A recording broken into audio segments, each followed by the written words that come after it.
Today I'm going to show how to integrate by partial fractions.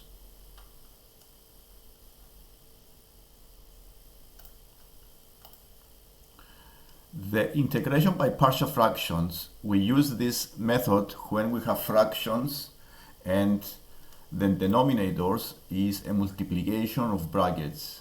The brackets can be either linear brackets, linear factors like x plus 3, x minus 5, or it can also be quadratics like the one you see below, number B.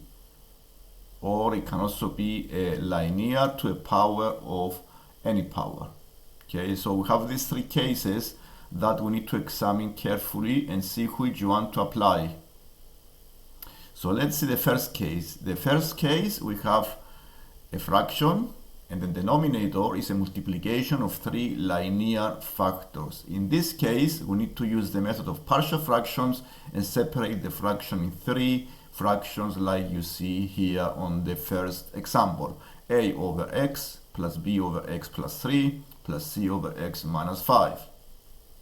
This is the first case. The second case, I have a fraction and you see it's a multiplication of three factors. One is a linear x, the second is a quadratic x squared plus 5, and the third is also a quadratic x squared plus 2x plus 2. In this case, we separate the fraction in three fractions in this way. A over x, bx, the second one is bx plus c over x squared plus 5, and the third one is dx plus e over x squared plus 2x plus 2. And you see, you can see the difference between the first case and the second case, and the difference is because I have a quadratic on the second case. And now we go into the third case, C, where the denominator is a multiplication of a factor to a power of 3, and also the second factor is a quadratic to a power of 2. In this case, the first linear factor to a power of 3, we separate it into three fractions in this way: a over x plus 3 plus b over x plus 3 bracket square plus c over x plus 3 power 3. The quadratic, we separate it as dx plus e over x squared plus 5. Because the bracket square, I need to repeat it again as fx plus g over x squared plus 5 to the power of 2. And these are the three cases when you have integration by partial fractions, that we need to separate the fraction in three ways. So let's see some exercises. The first exercise I have here is the number a is x minus a over x plus 1 times x minus 2. You can see here I have two linear factors in the denominator, x plus 1 times x minus 2. According to the first case, I can split this into two fractions, a over x plus 1 plus b over x minus 2. Now we start the method of separating cancel the denominators.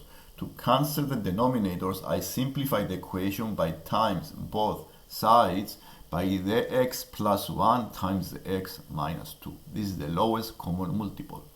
So the equation is simplified as x minus 8 equivalent to a times x minus 2 plus b times x plus 1.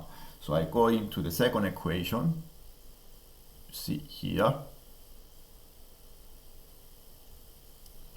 and then I need to use some methods to cancel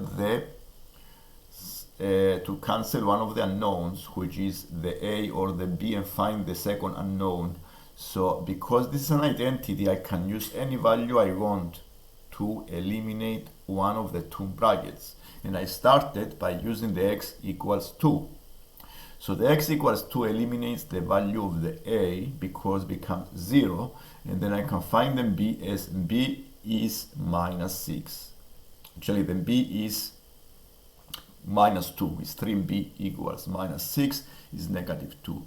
The second value of x I'm going to use is the negative 1 because it makes the b 0 and I can find the a. So the x minus 1 give you a value of a is 3. And having found the values of the a and the b, I can use them above and find the integrals now of each of these two fractions. So the integration of 3 over x plus 1 minus 2 over x minus 2. I need to integrate the first one.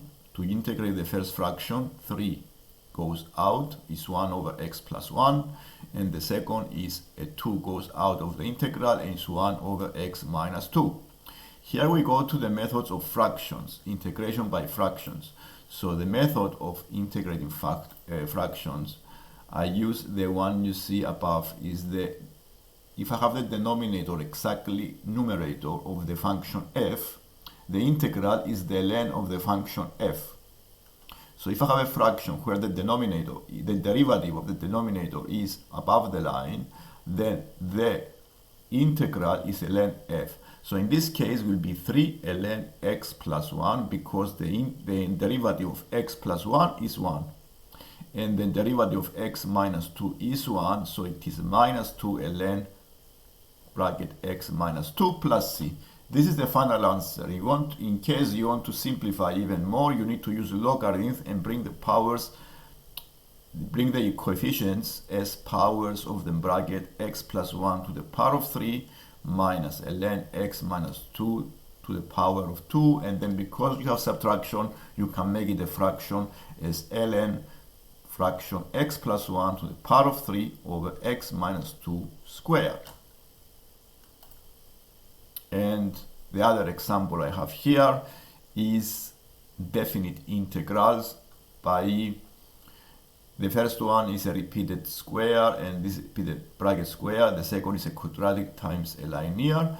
So the method is exactly the same, just all we need to do is to use the method of definite integration to find a value of this integral. And if you see how I use the second case, I split the fraction using the second method as a over x plus 2 plus bx plus c over x squared plus 1. And I follow exactly the same process as I did with the first example. I times both sides by x plus 2 times x squared plus 1 and give me a simplified equation, and therefore after that I simplify this by using any values of x to eliminate of the brackets and find the coefficients a minus 1, c 2, b is 1. You can use any value of x you want to, as long as you can use the rules of integration and find the integration. After you use the values of the limits of the function and you find a value of the integral. This is the method of integration by parts that you can use, and is very helpful to remember the 3 rules I have summarized on the first screen. These are the first 3 rules we can use in most of the cases of partial fractions and integrations.